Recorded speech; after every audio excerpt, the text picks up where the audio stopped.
L'industrie de la construction roule à plein régime en ce moment au pays. Le nombre annualisé de mises en chantier a bondi de 23 de décembre à janvier pour dépasser en rythme annualisé 282 000 unités. Les mises en chantier de maisons unifamiliales à Montréal ont atteint leur plus haut niveau depuis février 2008. Dans un autre rapport, la SCHL constate que l'étalement urbain se poursuit dans les grandes villes, en particulier à Montréal, où les nouvelles constructions sont de plus en plus loin du centre-ville. Avec nous ce soir pour en parler, Francis Cortolino, économiste à la Société canadienne d'hypothèques et de logement. Bonsoir. Bonsoir. Alors, on parle d'un niveau élevé là, à Montréal depuis 2008. On parle de combien de maisons exactement mises en chantier pour le Grand Montréal? Donc, le chiffre qui a été émis aujourd'hui parlait un peu du rythme d'activité des maisons individuelles qui était très élevé. Il faut savoir, depuis plusieurs années maintenant, on construit beaucoup moins de maisons individuelles dans le Grand Montréal. On fait beaucoup plus d'appartements locatifs ou des condos. Donc, si on regarde, le rythme était très élevé, mais en termes, disons, réels de maisons qui ont été construites dans le Grand Montréal en janvier, c'est seulement 230. Par contre, ce 230-là se démarque par rapport aux dernières années. On était plus dans le 75-90 unités. Il faut remonter à 2008 environ pour avoir un niveau d'activité de construction de maisons qui est aussi élevé.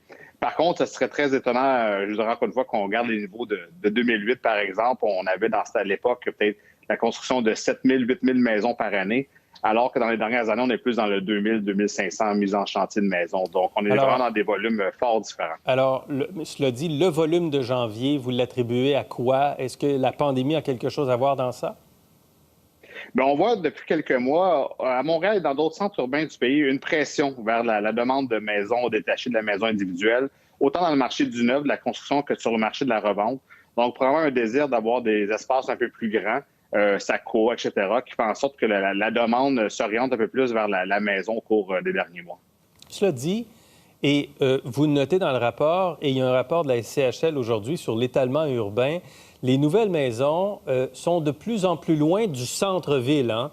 On est de plus en plus en banlieue, mais on s'éloigne de plus en plus en termes de banlieue. On n'est pas à 5, 10 ou 15 kilomètres, mais même à plus de 30 kilomètres du centre-ville. Oui, exactement. Donc, on a fait une analyse sur 30 ans de la construction de maisons. Et donc, ça, on revient il y a 20 ans environ. Donc, dans les premières couronnes, on faisait beaucoup de maisons, mais maintenant, vous savez, il y a rareté des terrains un peu partout dans le Grand Montréal. Donc, on construit des maisons de plus en plus loin aux extrémités. Donc, les villes où on en fait un peu plus, par exemple, vous avez Mirabel, Saint-Jérôme, Saint-Jean-sur-Richelieu, Saint-Colomban. Donc, aux extrémités du Grand Montréal, où la construction demeure quand même faible comparée aux dernières années, mais quand même est concentrée dans certaines municipalités un peu plus éloignées. Et donc, on constate cet enjeu de l'étalement urbain grandir à Montréal plus qu'ailleurs au Canada?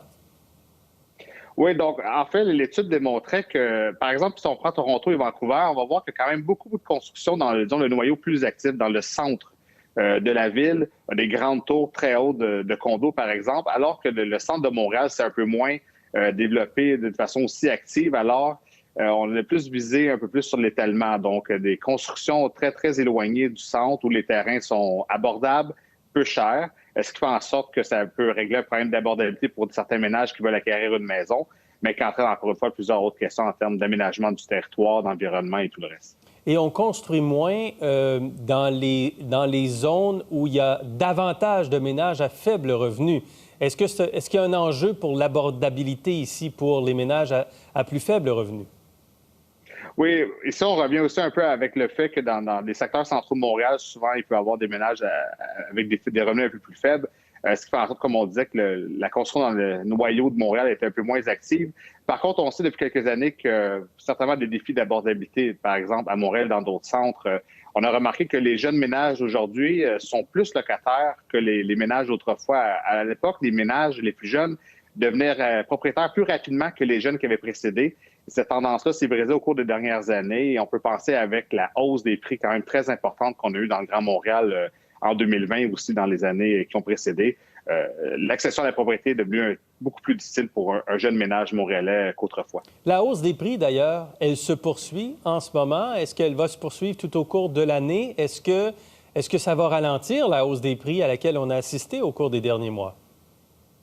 Mais si on regarde déjà le début d'année, la hausse des prix se maintient. Ce qu'il faut savoir pour la grande région de Montréal, c'est que la demande est très active, oui, d'un côté, mais de l'autre côté, c'est que l'offre est très, très limité sur le marché. Il y a très peu de maisons, très peu de copropriétés à vendre, ce qui met énormément de pression sur le marché et donc qui entraîne, comme vous le savez, beaucoup d'histoires de surenchères, d'offres multiples sur les propriétés.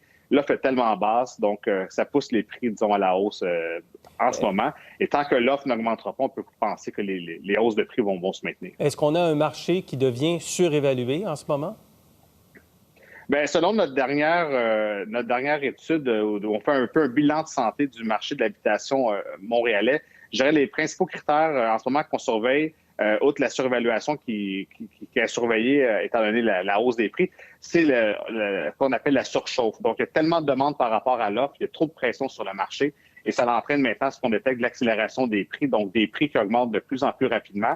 Ce qui peut entraîner des activités spéculatives, par exemple, des gens qui achèteraient dans le but de revendre avec profit à court terme, étant donné qu'ils sont dans un peu le mode de se dire que les prix ne peuvent qu'augmenter. Donc, plusieurs, disons, facteurs intéressants et importants à surveiller pour le marché montréalais, étant donné le contexte là, qui est surchauffé pour le moment. Dernier point, les taux d'intérêt sont bas, vont rester bas probablement encore un certain temps. Est-ce que c'est le principal facteur qui alimente le marché en ce moment, les bas taux d'intérêt? Les bas taux d'intérêt sont certainement un facteur très important dans la demande d'habitation. Par contre, je vous dirais aussi la situation qu'on a connue avec la pandémie, un marché de l'emploi qui était très différent entre les différents groupes d'âge, les différentes catégories de travailleurs. Donc, certains travailleurs qui ont été peu impactés par la situation ont réduit beaucoup leurs dépenses de déplacement, de voyage, etc. Donc, leur taux d'épargne a augmenté. Et on peut avoir peut-être beaucoup plus d'économies pour acheter des propriétés, alors que les catégories de travailleurs, souvent dans les secteurs des services, souvent un peu moins bien rémunérés, ont été plus durement affectés. Donc, peut-être la catégorie qui était moins dans l'achat de propriété pour l'immédiat. Okay. Et donc, les gens qui avaient la capacité ont pu acheter. Donc, ça aussi, ça a entraîné une hausse des ventes dans les derniers mois. Merci de cette analyse, Francis Cortolino. Merci à vous. Au revoir.